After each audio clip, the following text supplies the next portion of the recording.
Hi, and welcome to the Men on the Path to Love podcast, the Get Out of Your Own Way in Your Relationship episode. I'm Bill Simpson, your host.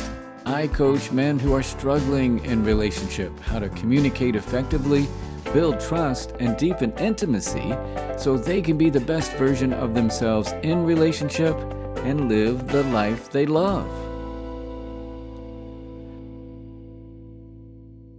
So when I say get out of your own way in your relationship, I'm talking about self-sabotage in relationship. And what I mean by self-sabotage is it's all about behaviors, actions, or attitudes that someone has that basically undermines the health, happiness, and success of the relationship. You know, the pattern of behaviors or thoughts that create problems, drama, conflicts, anything that gets in the way of the growth and stability of the relationship. I like the way Alice P. Cornan-Selby, the author of What's Your Sabotage, defines it. She says, self-sabotage is when we say we want something and then go about making sure it doesn't happen. I'll give you an example of this with Trent's story. Trent, not his real name, of course, he was a good guy, he had good intentions, and yet he had this knack for self-sabotaging his relationships. No matter how well things were going, he somehow found a way to F things up. He would do all kinds of things, and mostly subconscious, not intentional. He would do stuff that would undermine trust, like keeping secrets, things he would do behind their backs, being dishonest and lying. For example, he would hide how stressed he was at work and then pretending that everything was fine. Then he would make decisions without his partner's input, like not making plans when he was asked to do so, or canceling plans that they had made together. He would say that he was protecting them from unnecessary worry or whatever. Another thing that he would do was avoid talking about their future. And one thing he never did was cheat, but he certainly thought about it. Even when things would be going well, Trent would search for clues that would make him doubt the relationship. The slightest thing would cause him to doubt. Say his girlfriend would make a comment about an actor she's watching on TV, like she found him attractive. He would get jealous and say something like, "Is that the kind of guy you want for a boyfriend?" And he would think the relationship was doomed. Well, needless to say, he was pretty insecure. There was other stuff that he did too, or should I say he didn't do, because he procrastinated a lot, avoiding responsibilities within the relationship, not doing his part, leaving everything up to his partner. And as I just mentioned, he would avoid making specific plans, and he would often distract himself with other activities like spending extra time golfing or hanging out with his friends, rather than focus on his relationship. In pursuit of his personal growth, he often prioritized his own journey over the needs of his relationship, saying he needed space for him to get to know himself better. And even with his personal growth, he found it terrifying to make himself vulnerable, being open and sharing his feelings. Oh, and one more thing I'll add is that as frustrated as his partners would get with Trent, he was always the one to end the relationship. Well, one day he met Tessa, not her real name. She was a woman who seemed to understand Trent in a way that no one else had. And despite Trent's past patterns, he really wanted to make this relationship work. And in talking with one of his good friends, his friend was blunt and told him straight up that if he wanted it to work out with Tessa, that he had to stop getting in his own way. stop the self-sabotage. And Trent really took what his friend said to heart and believed that there was something going on. And the good news here was that Trent was into personal growth, and he saw this as a huge opportunity to grow and to break free from his self-sabotaging tendencies. And he realized that he would need some help doing it. Well, his friend referred him to me, and Trent decided to give me a try. Well, as I got to know Trent, he shared a lot about his past. He was very open, and he shared how his mother had left him and his family when he was 10 years old, never to be seen again. And it started to make sense to me and could explain why he established these self-sabotaging patterns in his relationships.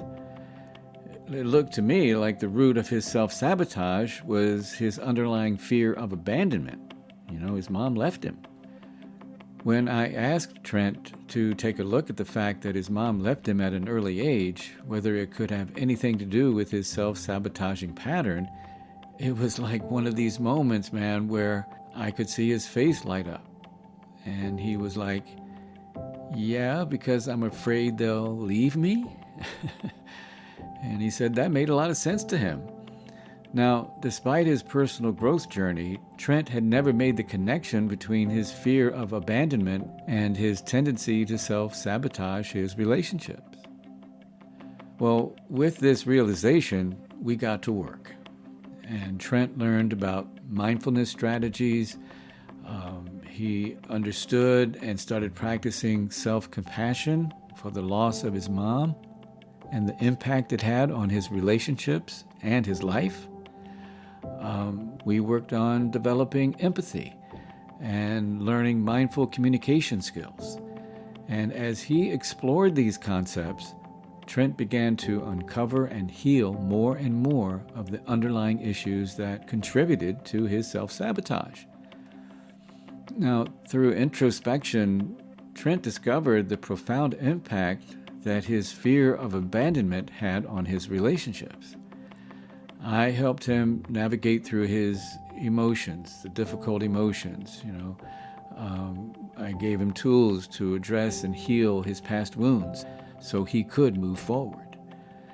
And Trent gradually gained the confidence to confront his fears and his insecurities, which allowed him to be more present and more invested in his relationship with Tessa.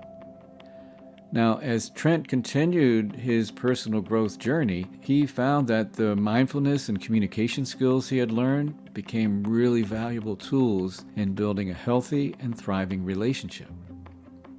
He began to appreciate the importance of being vulnerable and open in order to build trust and a strong emotional connection with Tessa.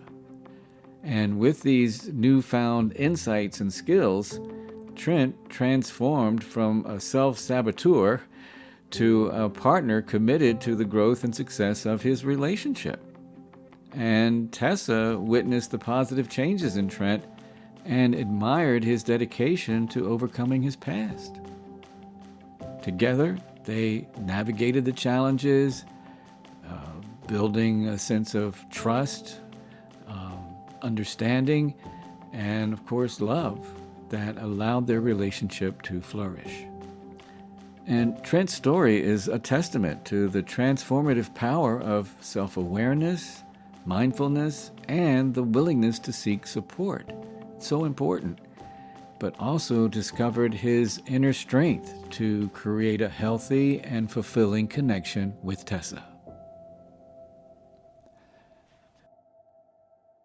So in Trent's story, there are several classic signs of self-sabotage, like him breaking down trust in his relationships by having secrets, being dishonest and lying, always finding a reason to doubt the relationship, procrastinating and neglecting responsibility in his relationship, being afraid to open up and being vulnerable, his insecurity, by comparing himself to others. And even in his pursuit of personal growth, prioritizing it over his relationship so he didn't have to take responsibility in making the relationship work. And a classic sign that there was fear of abandonment was because he was the one who always ended the relationships. So, do any of these signs ring a bell for you? Well, there are other signs of self-sabotage. I'll start with creating conflicts. Intentionally starting conflicts or arguments over something minor, which can lead to unnecessary tension and stress in the relationship. Seeking drama. Oh, man. Stereotypically, women are associated with creating drama, yet men can create drama too in their relationships to test their partner's commitment. And this can really damage trust and the overall stability of the relationship. Another sign of self-sabotage could be holding back affection or support. By refusing to show affection or give emotional support or not engage in healthy communication. All that can sabotage the emotional connection in the relationship. Being over-dependent or overly independent. It's almost two of the same. Whether you're overly dependent on a partner or way too independent can throw off the balance of the relationship. Make sense? Another thing to notice is your self-talk or self-criticism. This is really big in self-sabotage. If you're always putting yourself down and beating yourself up, it can lead to low self-confidence and low self-esteem, which can impact the relationship negatively. Low self-esteem ain't sexy, right? Yeah. And one last thing I'll talk about is being resistant to change. That's another big one for self-sabotage. If you're not willing to adapt to changing circumstances or work together to address your issues, it can hold you back. It can hold back progress for the long term of the relationship, which I'm always preaching. And that's what you're going for, the long term of the relationship. Now, in Trent's case, his fear of abandonment was the root of his self-sabotage. Now, self-sabotage often does stem from our personal fears, our insecurities, unresolved issues, or of course our past relationship experiences. It can also be a reflection of our own struggles within ourselves, that we project our own stuff onto our partner. And that can damage a relationship's trust and stability as well. So recognizing these self-sabotaging behaviors that I mentioned is the first step toward addressing and overcoming them. Doing so can lead to healthier and more fulfilling relationships, for sure. And I encourage anyone who's listening who may be struggling with self-sabotage, or maybe you're starting to recognize that you are self-sabotaging your relationship, or maybe you suspect someone who is, reach out for help, because you can overcome this. So you can be a better you in relationship and live the life you love, just like Trent. And if you want, I've got a free consultation that you can schedule with me simply by going to my website, menonthepathtolove.com. I'll give you an hour and we can talk about how I could best support you. Now, before I let you go, I have a quote from motivational writer William Arthur Ward. He says, "The road to success is littered with the remnants of self-sabotage. Clear the path and success will find you." Yeah, and this, of course, applies to the success of your relationship, but also your career or anything your heart desires. And that will do it for this episode of the Men on the Path to Love podcast, the Get Out of Your Own Way in Relationship episode. Now, coming up on the next episode, I'm going to share Evan's story, where he had to decide whether he was ready for a long-term relationship or not. You'll hear some of my story as well. Please join me for the Ready or Not, How to Tell If You're Ready for a Long-Term Relationship episode. And remember, if you have any questions or issues in your relationship you need help with, comments or topics you'd like for me to cover on the show, or for any reason, just email me at bill@menonthepathtolove.com. That's bill@menonthepathtolove.com. And as always, if you know someone you think might benefit from listening to this podcast, please share the link and share the love. And until next time, keep your heart open and stay on the path to love.